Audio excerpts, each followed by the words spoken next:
The taste of extinction. 1st century Tyrrhenian Sea Capri Island Roman Emperor curd citron salad. Episode 12. The evening of January 20th in Seoul. A record-breaking cold wave of -15 degrees hit the city. Outside the window was only a frozen gray city, and Siwoo was staring blankly at the island scenery of southern Italy on the TV screen.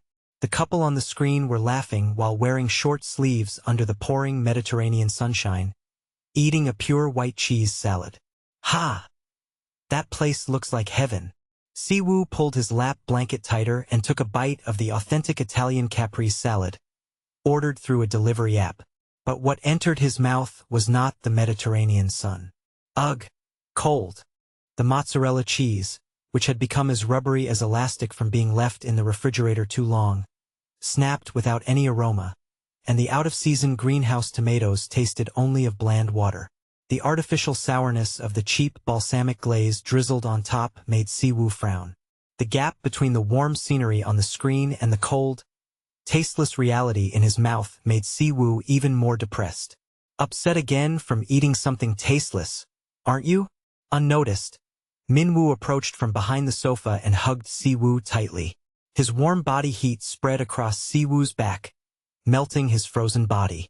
Minwoo rested his chin on Siwoo's shoulder and looked at the TV screen together. It's beautiful, right? I'd have no other wish if I could eat something delicious in a place like that. Siwoo, you know that salad you're eating isn't real Italian flavor, right? Tomatoes only entered Italy after the discovery of the New World. What ancient Romans really enjoyed on that island wasn't cold rubbery lumps like that. Minwoo whispered, giving Siwoo a loud peck on the cheek. Let's go. To the real Capri Island, 100 times more dazzling than the scenery on that screen. I'll show you the most primitive taste of milk that emperors kept hidden for themselves. The two headed straight to the terminal basement. As they boarded the capsule, AI Louis appeared. Today, Louis was draped in a splendid purple toga, such as an ancient Roman emperor might wear, standing with dignity with a laurel wreath on his head, haughtily crossing his arms. "Oh, Caesar! I have witnessed the atrocity of mixing low-grade plastic cheese with watery tomatoes and calling it Italian cuisine. Mr. Siwoo, your palate is being treated worse than a Roman sewer.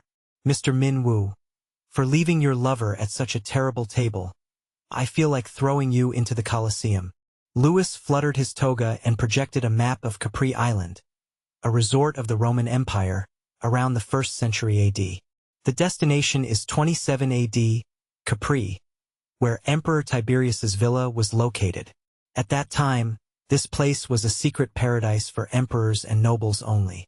They didn't eat processed cheese like today. What they indulged in was the lumpy, cloud-like curd itself, made when freshly squeezed buffalo milk was still warm. Starting time slip. Prepare yourselves. You are about to face a sun that will blind you. The capsule leaped through space and time. About 10 seconds later, when the hatch opened, what rushed in was not the cold air of Seoul. It was the intense Mediterranean sunlight that awakened all senses, the fresh citrus scent piercing the nose, and the scent of a sea so transparent it felt unreal.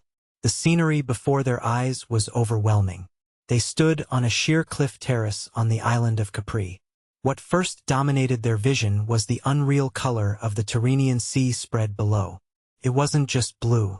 The deepest parts were deep blue like molten sapphire, turning into transparent emerald as it approached the shore, and becoming crystal clear the moment it touched the white sandy beach, so that every single pebble on the bottom was clearly visible.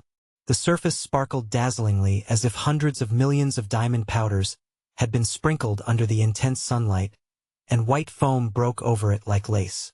The cliff itself was a work of art. The white limestone cliffs, rising vertically, had been carved by sea winds and waves over ages into fantastic shapes, and in every crevice, unknown wildflowers were blooming in red and yellow colors. Roman-style marble villas built in terraces along the cliffs shone so white they made the eyes dazzle. And in between them, giant citron trees, ancestors of the lemon, hung golden fruits among dark green leaves.